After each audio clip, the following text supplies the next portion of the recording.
Welcome to Natural Habitat Adventures, Daily Dose of Nature. I'm your host, Sunny Vanderstar. Today's topic is incredible encounters with one of the world's rarest cats. And it will be presented by our fabulous NatHab expedition leader, Surya Ramachandran. Surya, thank you so much for being here today. This sounds like a fascinating topic, and I'm excited to follow you to Ladakh for the next hour. I'll turn it right over to you. Thank you so much, Sunny. And hello, everyone. It's quite interesting to talk about all the stories, and it's been pretty interesting and fun for me to put this topic together. For the sake of bandwidth, during the course of the presentation, I'm just going to turn off my webcam, and I'll bring it back on when we do the Q&A. Okay. So, incredible stories with and encounters with the world's rarest cat. Well, it obviously is a topic with a lot of drama and a lot of storytelling. But before we jump into that, I just wanted to give you a little bit of an understanding about where it is in the world that these encounters have taken place. So this is India, the country where I'm from. And right on top, the red marker is Ladakh.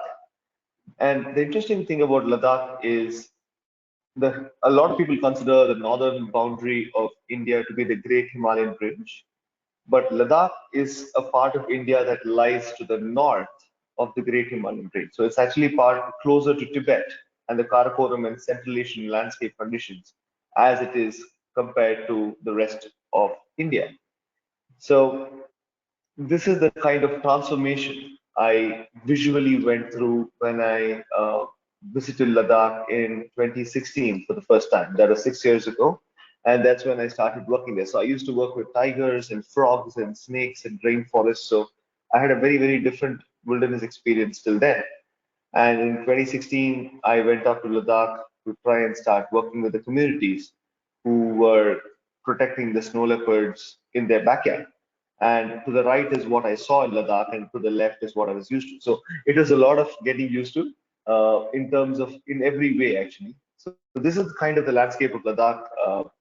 Beautiful pastel-hued mountain slopes, grand monasteries overlooking small villages, broad open valleys, pasture lands, a lot of snow.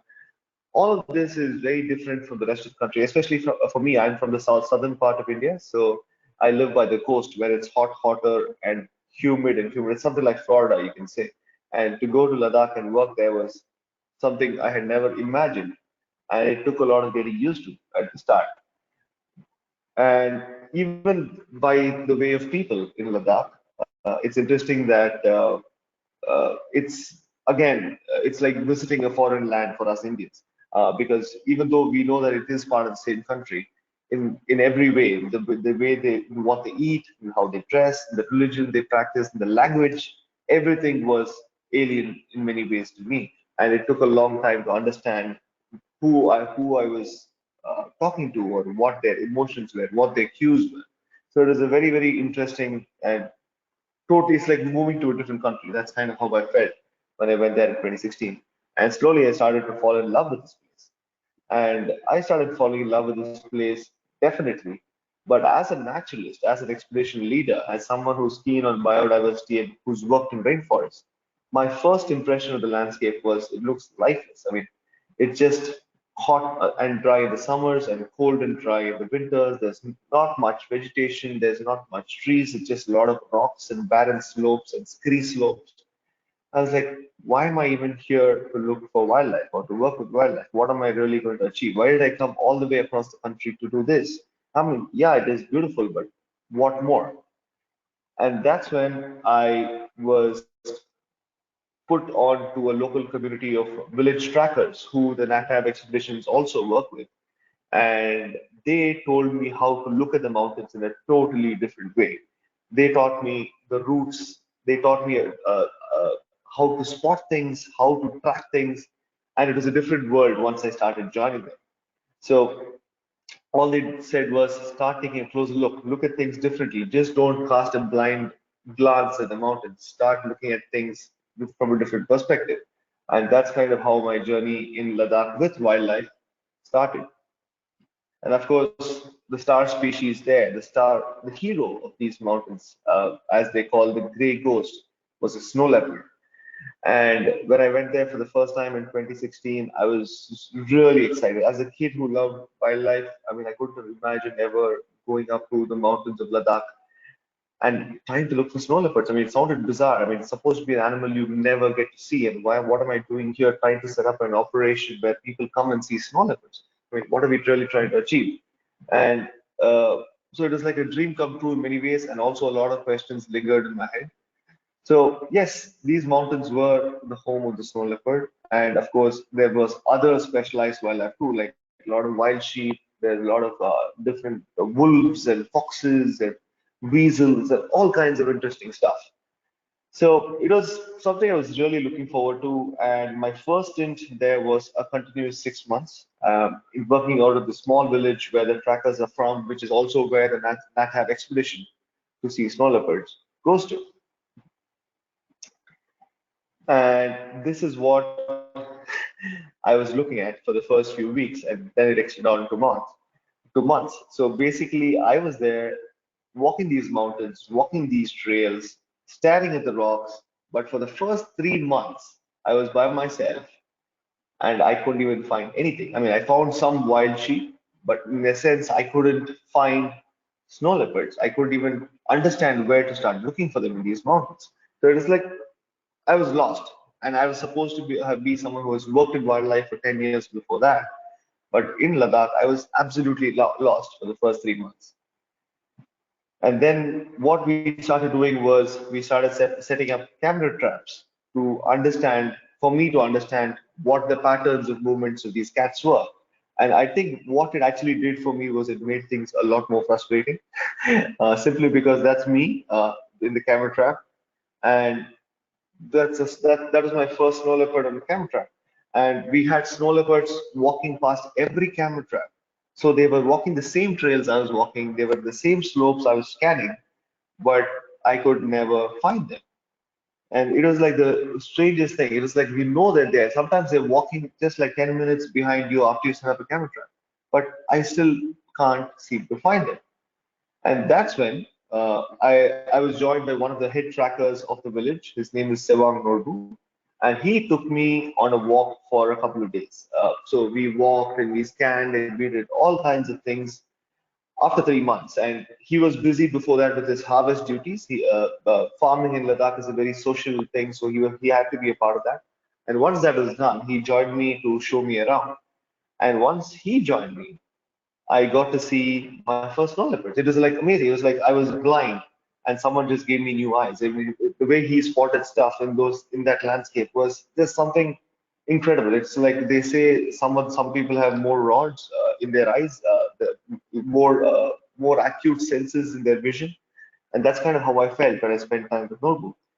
And when he joined me on the second evening, literally after 3 months, he joins me for 2 days. On the second evening, we saw our first six snow leopards, and that was one of them. So we saw six snow leopards in one evening when Norbu joined me, the spotter from the village, Sawang Norbu, once he joined me.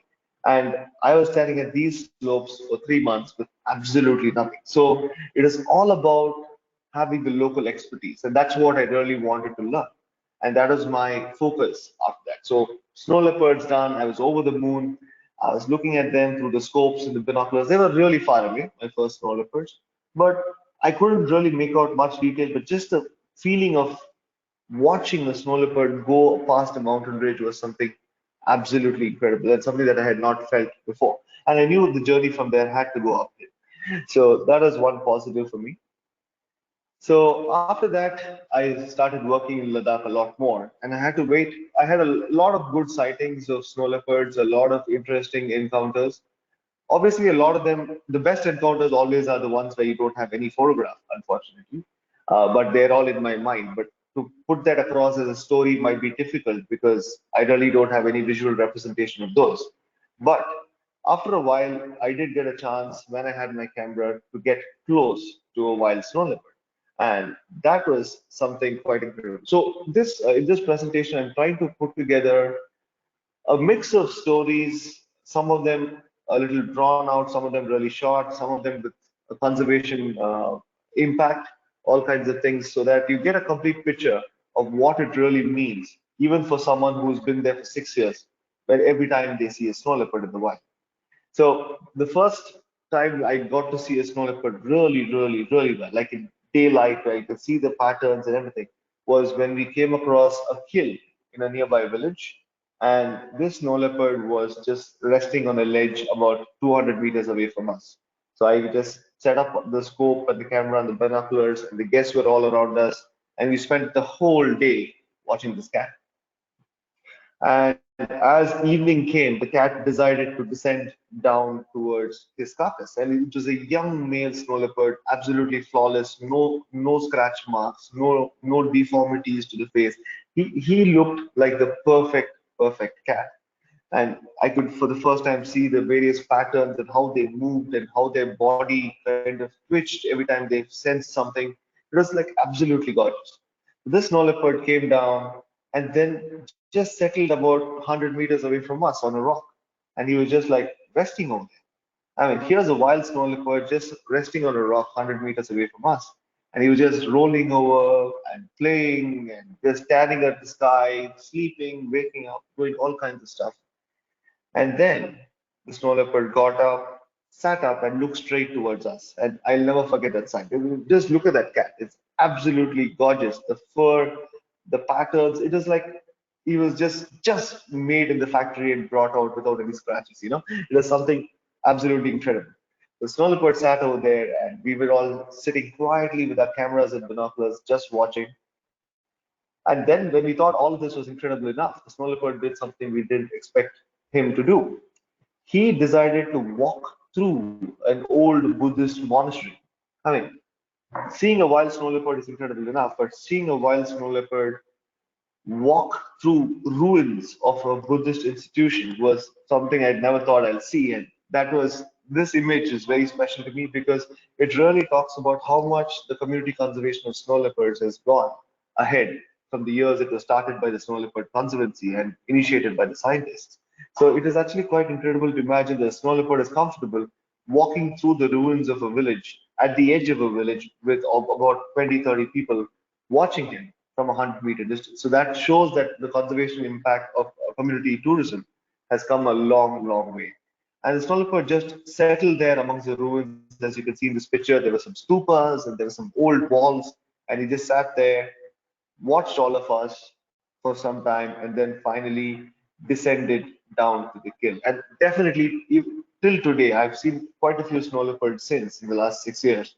But for some reason, I find that this cat was the perfect snow leopard the most perfect snow leopard I've seen. Probably I saw him again a few times, but maybe he had had some gashes against the rocks or fought with another male, so he may not have looked that perfect. But on that day, I think it was one of the most incredible snow leopard individuals that I've seen at even today. Just look at that long tail, the short limbs to keep the low center of gravity, nice thick coat of fur. And I mean, the ears also open up, but in a very distinct way, so that the heat loss is not too much. It was like a just seeing the most perfect thing created, and I think I'll never forget this day as the first time I really got to have a really good look at a wild snow leopard. And then there were many such encounters. And one of the exciting things was in 2017, and then every year since then, we started seeing cubs in snow leopard lodge. We started seeing tiny cubs. I mean, snow leopards usually have cubs in the month of May. And so that by the time winter comes in October, November, the cubs are old enough to handle the cold, essentially. So one morning we came out of the lodge and we saw these gorgeous tracks of a mother and her two cubs just walking past the lodge. And they had done it early in the morning when all of us were probably asleep. And it was quite incredible to think a family of snow leopard has just walked past. But our spotters, Norbu and team, decided, I mean, let's not give this up. Let's try and follow them. Let's try and track them. And this story is not really visual. It's more about the whole process. I mean, I've never followed tracks of a snow leopard up until that point. I mean, we'd always seen them. We'd seen some tracks and scanned the mountains and found them. But this time, we literally walked the trail the family had walked. And we thought it's only a matter of time before we find them. But it took us the whole day. It took us the whole day from morning all the way till 4:30, 5 o'clock in the evening. And at dusk, the family emerged again in the opposite ridge.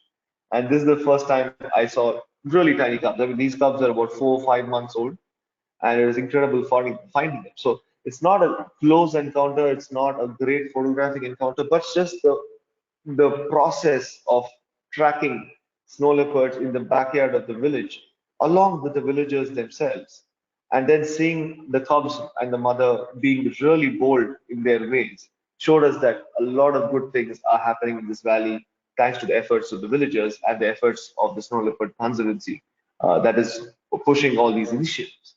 So yes, extremely interesting encounter, and the first time we saw cubs. And interestingly, after that, every year we've been seeing snow leopard cubs in the valley. So every year, come November, we are kind of sure to see young cubs in the vicinity of Snow Leopard Lodge, simply because there are enough, there's a healthy population now, about 12 to 13 cats, and about 6 females. And most of the time, the females are with young ones from November onwards. So we were having all these great snow leopard encounters, and we were having these absolutely amazing experiences. Every time we see an individual, all of us are excited, everything is happy, good money coming into the village, good money coming into conservation. But one thing we realized was happening was that the villagers were really, really happy to welcome the snow leopard tourism, in so much so that every so often, when the snow leopards started killing cattle, the villagers stopped caring because they know they're going to be compensated, and the money earnings from tourism was really helping them. But this seemed right and wrong in many ways, simply because yes, it's good that the people are not retaliating on the snow leopards when they kill livestock, but at the same time, livestock is a major part of life for a rural village in the landscape of Ladakh, because livestock is where they get their fur, they get their milk, they get their dairy, and their meat at some point. So it was like a very interesting dilemma in that sense. So the Snow Leopard Conservancy, what they did was they initiated a program where they were going to cover all the livestock pens with a mesh on top. This might seem like a very simple idea, but remember in Ladakh, in rural Ladakh, there is not much wood, and nor is there facilities for them to weave a wire mesh together. So the Snow Leopard Conservancy provided part of the funding for that, and the rest was put in by the village so that they feel an ownership. And these enclosures were created for the livestock and just covered up at night. So this very simple, logical move really changed the game. The livestock predation reduced by 90 to 95%, if you can believe that. And these are real numbers. These are not something I'm just throwing at you. 90 to 90% of livestock predation was reduced when this move was started. And snow leopards started going back to wild prey. It's not like the wild prey were missing. It's just that livestock is always easier to bring down. So once the avenues to bring down livestock were reduced, the snow leopards stopped coming into the villages at night to take livestock, and they started going back to hunting wild prey. So like this handsome male, you can see him feeding on an ibex carcass that he had killed. And this is actually quite an interesting story in itself, you know. So this male snow leopard, we watched one whole day feeding on the carcass of an ibex. And after day two of feeding, even when there was a lot of meat left in the carcass, he just looked up at the mountains and just walked away. And it is like the strangest thing. I mean, finding meat and staying warm in those conditions are so critical for a snow leopard. And we've seen them chase away crows and magpies to protect their carcass. And why would this male just leave his ibex carcass like that and just walk back into the mountains? He didn't seem disturbed. There was nothing really happening. So, but we thought about it a lot, but then we were just happy we saw a snow leopard that day and left it at that. And the next day, the guests and me, we went for a walk with the spotters into another valley just to do some birding because we had seen snow leopards, we had seen wolves, we just wanted to go in and do some birding. And the most interesting thing was we saw him almost 15 kilometers away from where we had seen him the previous evening, and he was mating with a female. So it is absolutely incredible to think that while all of us were watching him, he from somewhere had heard the mating call of the female because snow leopards have this very long, drawn out, wailing mating call, and he has heard this, and all of us obviously couldn't hear it. And he has just chosen to abandon his carcass and walk towards the source of the sound and found this female and he started mating with her. And it just coincidentally happened that we were just walking the same valley too on that day. And we saw him and we saw her. And we spent 2 days with them as they spent time with each other in their mating rituals. And then they parted ways. So it is just the first time I'd seen a snow leopard abandon a carcass and then turn up in a completely different valley, which is almost an all night's walk for a snow leopard because when I say 15 kilometers, it's not a straight walk. He had to cross three mountain ridges to find this female. And then he had joined with her. And what is also interesting was this is the same female who was with the cubs. So her cubs were 2 years old. So she was ready to let them go. And so even before she completely let them go, she was mating with the male. And we were lucky to be at the right place at the right time, even on this instance. But yes, the story, I mean, there are many, many such beautiful encounters with snow leopards, and I think every encounter is special. It doesn't have to be photographic, it doesn't have to be anything. It's just like if you're there and just feel the excitement of seeing a snow leopard, it's quite amazing. It's electric because the whole community is part of the excitement. Everyone, even the spotters who see snow leopards on a regular basis, they're excited every time they see one, and that's the kind of feeling it's hard to describe unless you're there to actually experience it. So this story takes place in one of the most beautiful and important features of the Ladakh landscape, the Indus River. That's the Indus River that's flowing, the blue waters of the Indus. And the Indus flows through a few gorges. Some of the gorges can be as long as 70 to 80 kilometers. So these are very narrow gorges. And these gorges are, I've always heard that they're a great place for snow leopards. Like, but unfortunately, we don't operate there. But through friends and through people I've known, we know that there are good number of snow leopards in these gorges, and there is really not much in terms of tourism happening, but they are there. It's like a thing. So one of the days, me and a couple of our, in fact, natural habitat adventures expedition leaders, we were all driving from one part of the gorge to another, and we were doing some birding and looking for another wildcat, which is the Palace's cat. But I'll leave that story for another day. And as we were driving through this gorge, we came across a herd of burrell or blue sheep just on the side of the road, and they were drinking water from the Indus. And this is the month of October, and the winter was just setting in. And for a lot of the expedition leaders from NATAB, that was the first time they were coming to Ladakh, and that was in fact day two, and they were watching this burrell sheep drinking water. So we stopped the car by the side of the road.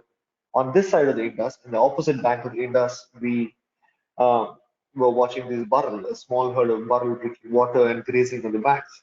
It was a really beautiful sight. And in the back of my head, I knew that this area is good for snow leopards, but it was 10:30 in the morning, and you never imagined anything is going to happen at that point. But then, as we were about to get back into the car and go, we all noticed a movement, and there was a snow leopard slowly coming down the mountain towards the Baral sheep. And this is, remember, at 10:30, 11 o'clock in the morning, in the middle of the day. This snow leopard was descending from the mountains towards the blue waters of the Indus River, where a herd of Baral were grazing and drinking water. And that changed our plans. I mean, we had another 5 hours of driving to do, but we decided to put that off and just watch what happens. And this picture, I don't know how clear it is, but I'll make it clear in the next photo. So this is the Indus. This is us on this side of the Indus. That is the Baral sheep on the left. And to the right here, this is the snow leopard. So we were suddenly, all of us were sitting, hiding behind rocks so that we don't disturb what is going to happen, and we were just sitting there watching. And remember, all of this, the river is about 20 meters wide, so all of this was within 50 meters of us, and that's all. So we were there and we were watching this snow leopard getting ready to make a charge at the bottom and at 10:30 in the morning. It seems unlikely that the snow leopard is going to make a kill, but what do we know? I mean, it's not like we've seen a snow leopard hunt burrow before at 11 in the morning. So it was a really, really exciting few minutes of silence. All of us were sitting quietly, uh, fingers on our shutter buttons of our cameras, waiting with bated breath for what's going to happen in sport. And then about after like 20 minutes, without any warning, the snow leopard took off. And it was like the strangest thing. I mean, I've seen documentaries and videos, and we've also seen snow leopards at a distance trying to hunt ibex, but those are always amongst rocks in the mountains.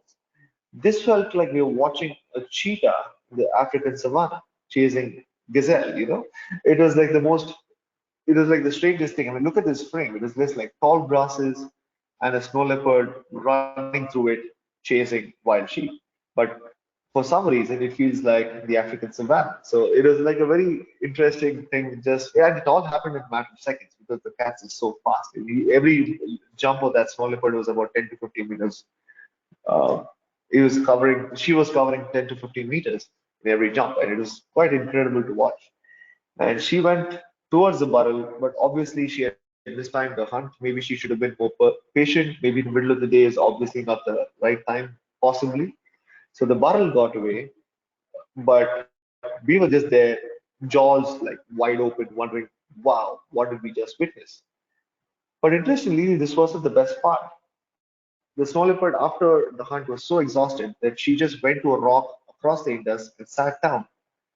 And we all just walked up to this side of the Indus, and just like 20 meters away on the other side, there was a snow leopard, eyes fully dilated because of the excitement and the heat. You can see the snow leopard eyes over here. It was like the adrenaline from the chase was still running through her body, and the pupils were extremely dilated. So we could see all of that with the naked eye. It was like incredible. And we also did some very juvenile things. That's they're all expedition leaders from NATAB. I'm the one who took the photo, and this is us just standing by the Indus and pointing to the snow leopard across. I mean, it sounds pretty juvenile, but at that moment it was quite an exciting thing to do. Look at a snow leopard just across the Indus. Wow! I mean, it was like 20 meters. So the snow leopard was sitting there, and we thought, wow, what an encounter! How incredible is that? And for a lot of these folks, it was their first snow leopard.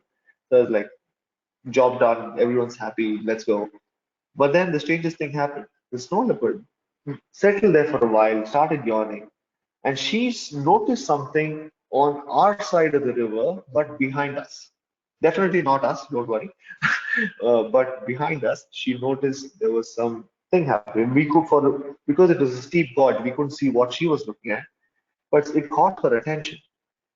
And what she did was she got up and started walking down towards us, towards the river. And we didn't know what to expect because this has never happened to us before. This beautiful female snow leopard at like 11:30 in the morning was coming down towards us, just separated by the blue, half-frozen Indus River. And we didn't know what her idea was. So we were just like there, watching, all of us crouching behind rocks. And look at this image. I mean, there was these tall grasses along the Indus, and she just beautifully catwalked past all of them, making a beeline around us. And she was just like, we were just following her from right to left, and it was like an absolutely gorgeous sight just to watch her go. And the clouds rolled in, so the light wasn't harsh. So it was quite a perfect viewing of this cat. And we thought, wow, this is super. But then the most incredible thing happened after that. I mean, I've been saying most incredible thing because every single moment of this encounter was fantastic. She crossed the river on a frozen bit, and for some from our angle, it looked like she was walking on water. Doesn't it look like she's walking on water? She crossed the river where she found a nice frozen patch where the ice had been firm enough, and she decided to cross the Indus. And these are things I don't know how many people in the world have seen. Probably even the locals might not have seen something like this because most of the time, something like this would happen at night when the snow leopard feels it's safe to cross the valley floor, especially when there's a road going right next to it. But she was bold and she wanted to cross the Indus at that very moment. And it was like just incredible. We were there sitting at the bank of the river watching a wild snow leopard cross the riverbed. I mean, cross the river, not even the bed, cross the frozen river. And it was quite incredible to watch. And then she came and then she stopped on our side and kept looking at the mountains. And then for some reason, she decided she was not interested in this side of the mountain anymore. And she headed back and crossed the river again, waiting on a wall, hiding amongst grasses every time there was a vehicle which went by. And you can see how beautifully well camouflaged she is. So she spent about 10 minutes pondering whether to cross the road and go up the mountain, but then she decided, let me turn back and go back the way I came because I like that side better. And this is the closest I've ever been to a wild snow leopard. This will probably be about 15 meters away. And look at how perfect she looks. And I'll never forget. And you can see her pupils over here have normalized now. Like you can see that it's the right size. But if you go up here to my earlier image, you can see here that how dilated her pupils are from the adrenaline of the hunt. I mean, all of those things you could never imagine noticing in a wild snow leopard, but we could do that at that time because we were lucky to be at the right place at the right time. And wow, look at that image. So she decided, nope, I'm not going to cross the road. I'm not going to go towards this side, however exciting it may be. Maybe I'm going to do it at night. But she decided for the moment, I'm going to go back up the mountains the way I came. And she stopped and gave us, it was just me over here because all of us had spread out by then. And she was just looking straight at me for a few minutes and then decided to continue walking, cross the frozen bit of the river again, and went up the mountains to the other side. And the whole thing lasted about maybe about an hour and a half in the middle of the day, so maybe from like 10:30 to 12 o'clock. And I don't think anyone I know, or even for me, being there 6 years, it felt like the climax of a movie. You know, you've been there for 6 years, which is like one long movie, and the happy ending has to come at some point, and it felt like this was it. It was just the most gorgeous encounter with the wild snow leopard. And to be honest, the last season with the NATAB expeditions and the Photo Pro expeditions, we've had some incredible encounters with snow leopards, and some of them almost as good at this, except for the the Indus crossing bit. So I want to really talk about the story only because of photographing a wild snow leopard crossing a frozen river in the middle of the day, and that's something I don't think is going to happen again. But with our Photo Pro expedition last year, we did see a snow leopard make a hunt of a large ibex. We saw the snow leopard feeding on it, and we were just a few meters away, and it is absolutely this is the one from the the Photo Pro expedition. And the snow leopard, beautiful old female, you can see the blood on her fur. She had just killed an ibex in front of us, and she was feeding on it for 4 days actually, and it was quite amazing to watch. And as I always say, these are some of the finest encounters yet, which I have experienced along with guests. But next season is just a month away, and I think the best is yet to come for sure, because every year it just keeps getting better and better. And I just really look forward to having all of you over at Snow Leopard Lodge with National Habitat Adventures. And hopefully we'll have a story of our own to add to this presentation at the end of the season. Thank you so much.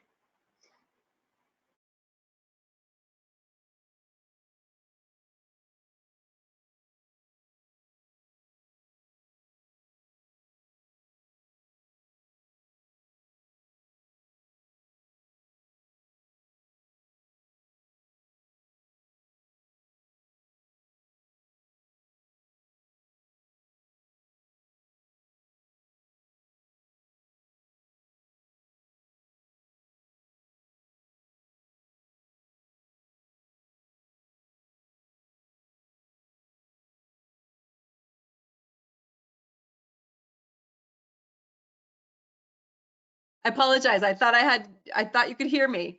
I want to thank you so much for that. That was incredible.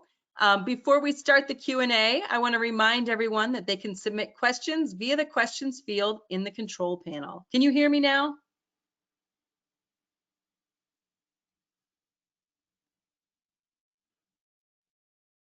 Surya, can you hear me now? Here, I think you're still muted. Let me unmute you.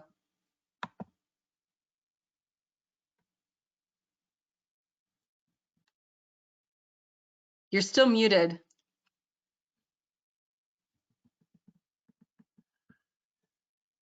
I can't hear you right now. Can you unmute yourself? Oh, there we go. I gotcha. Yeah. I couldn't unmute myself. Sorry about Okay. that. All right. So far, we don't have any questions. It's just lots of comments about how amazing your presentation was and your photographs. Let me scroll Thank you. down here. How long do snow leopard cubs stay with their mother? When do the cubs establish their own territory? And is it likely they will come in contact with one another again? Well, that's three different questions, so let me answer that in three parts. So, snow leopard cubs, usually the males stay with the mother for about 2.5 years. 2.5 years usually is what you've seen. But the females sometimes, female cubs tend to stay for 3 years.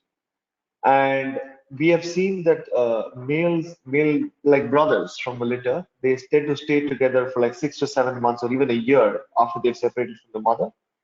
But once they go their own ways, we actually don't know much about where they go because they just go into the mountains. We don't know where they've gone. It's not like, we have a collar on them or we can track them because sometimes we're able to recognize individuals like cubs when they grow older. We're able to say, that is that cub from 2017 and he's come back.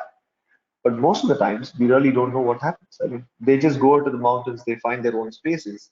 And when they're old enough or big enough to challenge a territorial cat, like maybe when they're like 5 years old, they come back and challenge. But having said that, we've also noticed that they're not as territorial as what we would imagine them to be.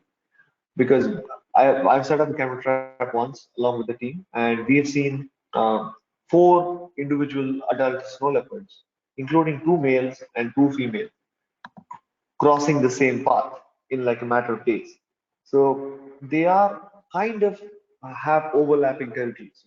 They have territories where it may not work in the same way as an African lion or a Bengal tiger, but it may be working in a sense. It could be something very different with regards to snow leopards, especially in a prey-rich area like how we have at Snow Leopard Lodge.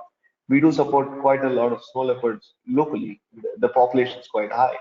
But to be honest, we don't really know how the dynamics between individuals work and where the cubs disperse.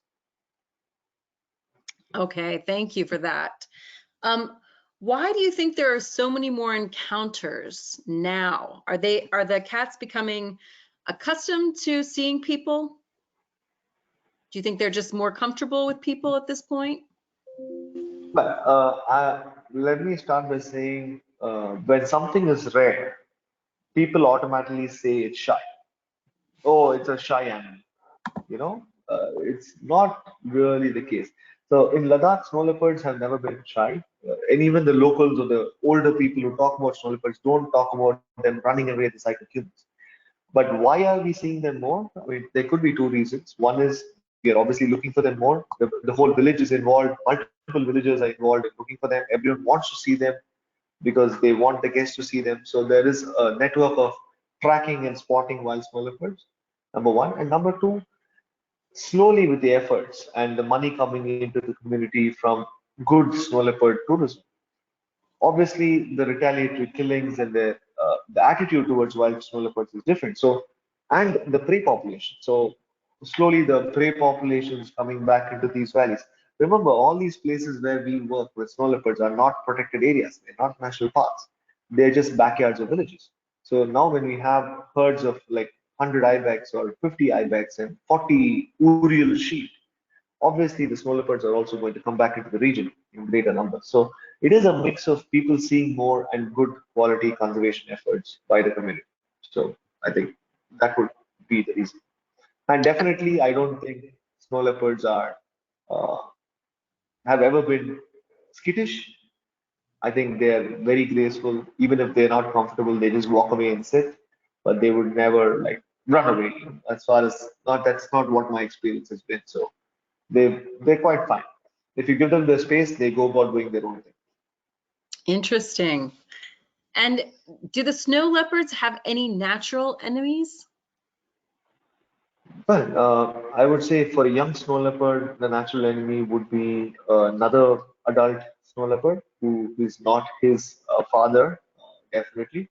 And of course wolves. We have Tibetan wolves in good numbers. So, but the encounters that because snow leopards live in the cliffs and the wolves live in the slopes, so it's not really that often that they get together. But we have seen instances where a pack of wolves have surrounded a snow leopard who's trying to protect his carcass. And the snow leopard tries to chase the wolves away, but eventually gives up and walks away. So the wolves are not really interested in the snow leopard, but more on its carcass. We've seen that happen. But we've also seen golden eagles sometimes taking dives on tiny snow leopard cubs. But the mother has always been around to chase the golden eagles away. But I don't see that. I see that as a possibility in the future. I see that as a possibility that a golden eagle could take a snow leopard cub, and I'm pretty sure it happens. Just that we've not visually seen it, but we've seen them try to kill snow leopard cubs. Hmm. Could you briefly speak again about the geographical area where snow leopards are found and where the photos were taken, and offer Absolutely. an estimate of how many snow leopards might live there? Well, I'll answer with the estimate first. We don't know. So it's a big area, and the official estimate, which is come by extrapolation of numbers by doing a survey on a smaller place, is 200 to 600. But it could be as high as 800, could be as low as 150. So we don't really know because it's a border area. So this is the space. This is Ladakh under the red spot. This is India. So the northernmost tip of India is Ladakh. So it's called the Trans-Himalayan region because the region north of the Himalayas. In fact, when I use this older map of India, like the bird's eye view, you can see the Himalayas. But Ladakh is beyond that to the right. In fact, I've actually, for those of you who are really keen on this, I've done a whole talk earlier, which will be there in the NatHab's YouTube channel, Daily Dose of Nature, where I actually have images and talk in detail about the formation of this region and also where it is, a little bit more about the cultural significance and about the geology of this region. So since I've already done that, I've not put too many pictures here in that, but you can just search for my name along with NatHab and you should be able to find a talk on the cold deserts of India, which is the region we're talking about, Ladakh. It's Ladakh, Ladakh, in case someone's interested in Googling it. And did you say that Ladakh is the only place where snow leopards are currently found? No, no, no. The snow leopards are found in 12 countries across the world. 12 is a question mark. I think definitely 11. 12 is Thailand. We don't know sorry, not Thailand. Yeah, Thailand. We don't know if there are wild snow leopards in Thailand or even Burma for that matter. There have been surveys where signs haven't been found, but we think they could be there. But snow leopards are found in India, in Ladakh, and in certain parts of the Himalayas, and also in eastern India to the extreme north, next to the Bhutan border. So snow leopards are found in Nepal, Bhutan, India, Pakistan, Afghanistan, the various other stans, then China, Mongolia, and that would be the range. So it's about 11 countries where snow leopards are found. And the global estimate of snow leopard numbers is 3,000 to 8,000. Again, we don't know much about the numbers because the actual global range of snow leopards, only 2% has been studied properly. And all the other data we have is extrapolation of numbers. So we don't really have accurate data on snow leopard numbers across the world. But we Fascinating. operate in Ladakh as NatAb's expedition because Ladakh has been a great place for good number of snow leopards in many ways. So we operate in Ladakh, but there are snow leopards in a lot of other places also. Hmm. And can you give us a general idea of how much snow leopards weigh and how long their gestation period is? Well, all big cats have a gestation of 90 to 95 days, always. But the one difference about the snow leopard is that other big cats like lions, tigers, leopards would mate anytime. They have a female available, when she doesn't have cubs. But with regards to snow leopards, they have to mate in February, March only, because only then can they ensure that the young ones are born in May, and only then will the young ones have a higher survival rate. Because if they're born too early, like in April or March, they will die of the cold. So May is the onset of summer, so if they're born then, by the time winter sets in October, November, they're old enough and big enough to handle the cold. If they mistime this, so they won't be able to, the cubs have a lower chance of survival. So it's very, very time bound with snow leopards, but with regards to gestation, it's the same for most of the big cats, 90 to 95 days. Hmm. Um, so what is allowing the increase in prey species? Is it due to global warming, more grass, less hunting?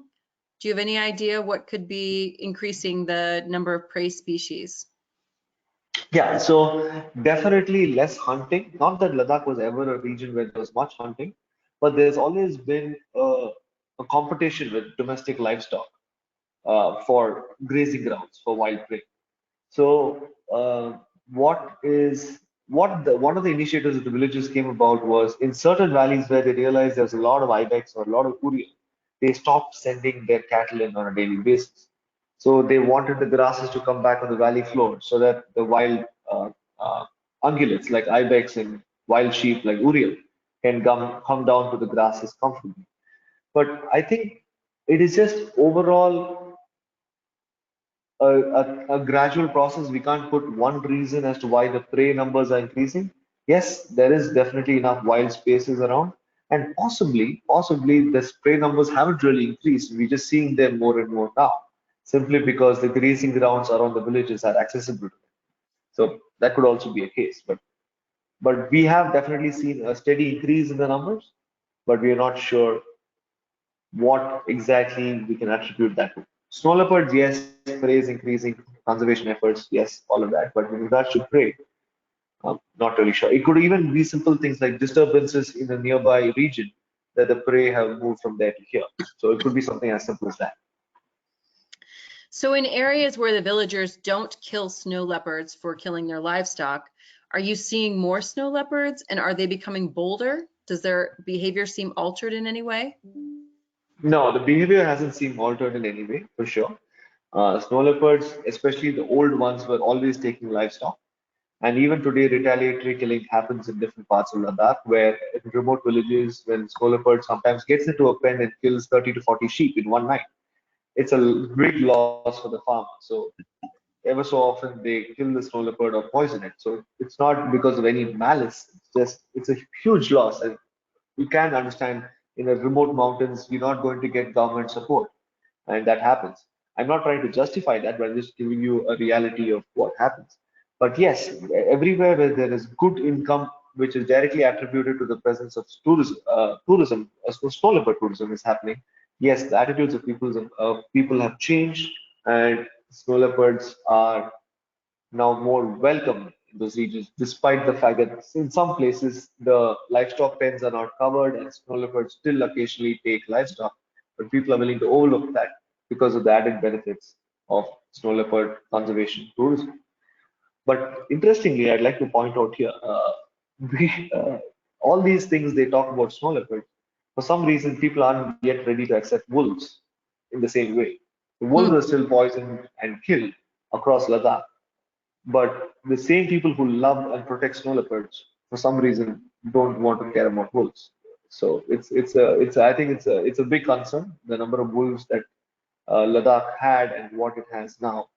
And if I don't think if efforts are taken now, we don't know what's going to happen with wolves in Ladakh. Small areas like where snow leopard lodges, the villagers have obviously they work with the wolves and all that, but in the surrounding areas, and we still hear about instances And when you talk to people, we know that they just don't like wolves. They think it's a nuisance. They think they take the livestock, and they don't like wolves. I don't know why. Wolves have been branded as cruel things across cultures all over the world. So it probably has something to do with that. It's like innate hatred towards them. But their acceptance of the snow leopard, for some reason, is not translating to wild wolves. Hmm. That I think is a bigger concern. So, are snow leopards known to have attacked humans throughout history, or do you carry Never. a gun or have any concern about your safety when you're in their territory? No, no, no. Nothing. Nothing at all. Nothing at all. There's not been even a single instance. There have been cases where the snow leopard is trapped inside someone's house or a barn, and the people going to rescue it have been attacked in reaction. But no, no direct encounters with people and snow leopards anywhere. And there's at no point did we feel have we felt ever in danger. I've been alone in walking the mountains and come across a snow leopard in really close quarters, and I feel more worried about crossing a road in India than that. It's, That's the truth, huh? yeah, it is the truth. Yeah, A couple more. Are sure. snow leopards considered endangered or threatened animals? No, they were considered endangered for the longest time, but they have, as of 2019, they took them off the endangered species list. And we are still wondering why. We don't know why. Because, like I told you, we don't have any data on them. On what basis are they removing the snow leopard from the endangered species? I mean, let me just give you a basis here of why we are worried. It's not. It's a great thing if snow leopards are not endangered anymore officially. But the flip side is a species which is endangered gets a lot more funding and support from government sources and NGOs, whereas a species which is not considered endangered, the funding drops because they feel the work can be reduced for that species. So all the people who are trying to work with snow leopards or estimate their numbers or work towards their conservation have all of them kind of have like lesser funding now than 3 years ago because snow leopards were taken out of the endangered species list. And the biggest question we are asking is, on what basis was this done? Because it sounds more like a political move to reduce funding rather than a scientific one because it really has no basis. Like I told you, the global numbers are 2,000 to 8,000 or something like that. So we don't really know anything. Interesting. Okay. Shifting to culture for just a minute. One of our viewers is interested to understand the significance or perhaps the prevalence of Buddhism in the Ladakh region. Is there any way you can encapsulate Well, the, the that's a history book. of Buddhism in that region?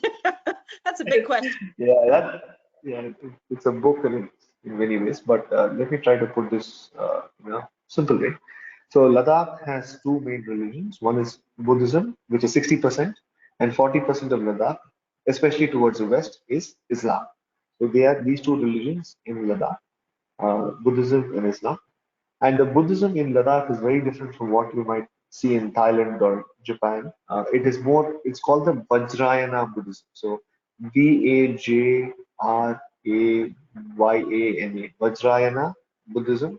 And this is a Buddhism that is derived from the Tibetan form. In fact, it actually originated in its own way in India, but because of the Tibetan wars, and it's come under the Dalai Lama, who also now lives in India, of course. So throughout that region, Buddhism is practiced uh, along in a very similar fashion to the Buddhism in Tibet. So you have the yellow hat and the red hat sects, and all of them come under the Dalai Lama, uh, who has lives in exile in India, but it all comes from Lhasa. So Vajrayana Buddhism, if someone wants to know more, can read up on Vajrayana Buddhism. Um, but I mean, it's very hard to put together in a quick answer what about Buddhism. But yes, most of the people are Buddhist. The people are religious over there. Everyone takes Buddhism seriously. There are monastic schools in every monastery, and usually in the past, one kid from every family was sent to the monastery and uh, for as a service and as an because they consider that education important. And as of, I think, 2016, what has happened is the Dalai Lama has said in monasteries also, kids should get general education so that when they're old enough, when they're 17, they can choose to be a monk or even go be an engineer, you know. So that is, I think, very progressive. So a lot of the monastic schools are well populated. So they're very big institutions and they're a very big presence in Ladakh. And strangely, outside of Ladakh, not so much in India.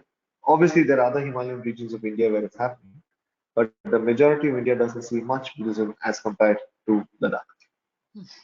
So when you're traveling with Nat Hab and Ladakh, obviously the focus is on nature and conservation, but will there be elements of culture? Do you visit Alchi or any of the Absolutely, yeah. We famous? visit Alchi, we visit Tikse, we actually visit monasteries in the mountains which normally people don't visit because they're privately owned, because we live in a remote village. So we also visit pre-Tibetan Buddhism, like Buddhism when its first spreading went from India to Tibet, right?